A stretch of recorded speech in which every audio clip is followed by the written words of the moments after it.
10 years, I'm going to look back and be like, fuck y'all. Like, I did what I wanted to do when y'all were out partying, telling me to come, giving me shit. The story of Austin Reaves, aka Hillbilly Kobe, is one of the most unlikely and inspiring sports stories in recent NBA history. Reaves grew up in Newark, Arkansas with a population of less than 1,200 and now is playing on the biggest stage in crowds nearly 20 times larger than his entire hometown population. So let's talk about your little town in Newark, Arkansas, where this all started. What's that town like? It's just a regular country town in the middle of nowhere. Population's 1,100, 1,200. My graduating class was 50. So literally everybody knows everybody. Everybody either farms or usually stays around the town to work. But it's very simple. One thing I really look back and love now is that there's no traffic. The traffic out here in LA is something else. But like I said, it's very simple and it was a good place to grow up. Austin was recruited to play at Wichita State, where he only averaged 4 points a game as a freshman while playing through a shoulder injury. After his sophomore season, Reaves decided to transfer to Oklahoma, where he had to sit out an entire season. In his redshirt junior season, Reaves began to turn into the player we know today. He averaged 14.7 points, 5 rebounds, and 3 assists. He posted a season-high 32 points in a win against TCU, setting up his senior season where he averaged nearly 20 points a night and earned first-team All-Big 12 honors. So when it came down to it, I know at Wichita State, you kind of average 6 a game there. And then you transfer up, which is very rare. And I remember seeing you in college, and I was like, oh, okay, 6'4" white kid, first team all, Yep. What really clicked on for you? So we had played Oklahoma the 2 years when I was at Wichita State, and Coach Kruger's a player's coach. That was basically the opposite of what I had at Wichita State. So I was looking to go somewhere that I was able to kind of be more myself instead of really like that plug and play, like glue guy that, figures it out. You can do multiple different things. So I was just trying to get to a situation where, I could be more myself and really just hoop, honestly. After college, Reaves decided to enter the NBA draft in 2021. Hillbilly Kobe had thought he may end up being drafted in the first round, but would actually go undrafted. Ironically, in this year's 2023 playoffs, Reaves faced off against 2 draft prospects that were taken instead of him. In round 1, Reaves and the Lakers knocked out Santi Aldama, who was drafted 30th overall and acquired in a trade by the Memphis Grizzlies. Then in round 2, Austin took out Moses Moody, who was taken 14th overall by the Golden State Warriors. There was a really high interest going into the draft that if I didn't get drafted, that LA was wanting me on a 2-way. And so kind of going into the draft, my agents did a really good job of like laying everything out. I didn't have to press, and I didn't have to, if someone called it, like I think it was Detroit called it 42 and was like, we'll take him on a 2-way. I didn't have to like jump on that opportunity because I knew like a better situation was kind of already on the table. So I think that happened a couple times in the draft, like in the 40s and the 50s.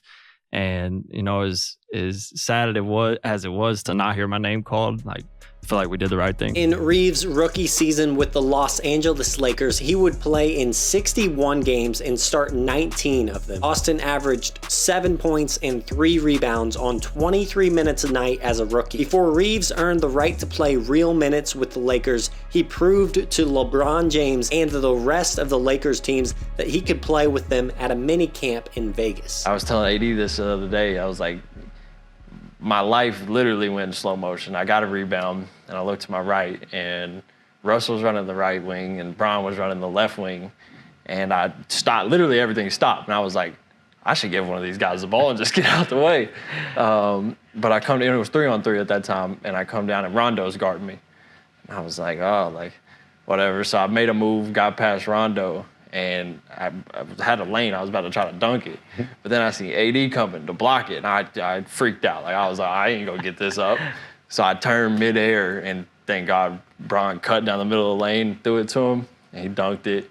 And after that, everything kind of settled down. Like, I was very comfortable, and that was probably the main thing that I was like, okay, like, I can play with these guys. It's a long year. It's not as long as we wanted it to be.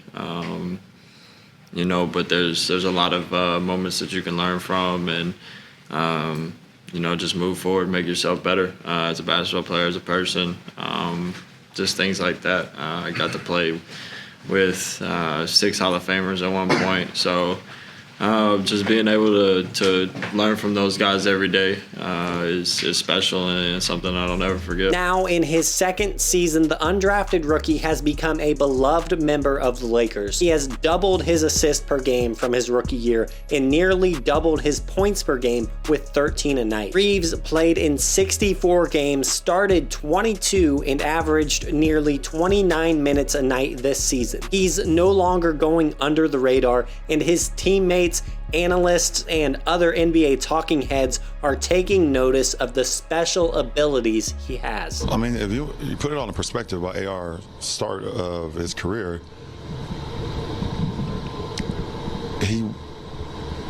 when he was drafted, I don't think he was drafted to be in the position that he was thrown into last year. I think, yeah, I mean, he was undrafted.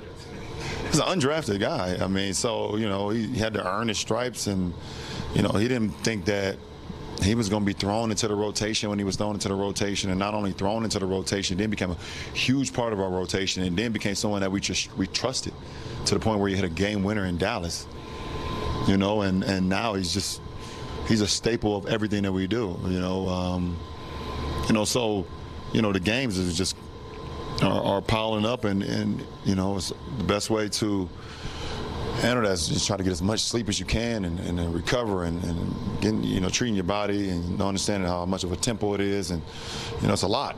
I mean, it's a lot for anybody, you know, especially coming out of college, you know, so he's handled it like a true professional, and he's only going to continue to get better and better, not only physically, but also, more importantly, mentally. Austin Reaves has had a really good basketball season. He's been particularly great over his last 11 games. A little under 18 a game, over 5 assists. So he's expanding his repertoire. He's expanding his bag. He's playmaking.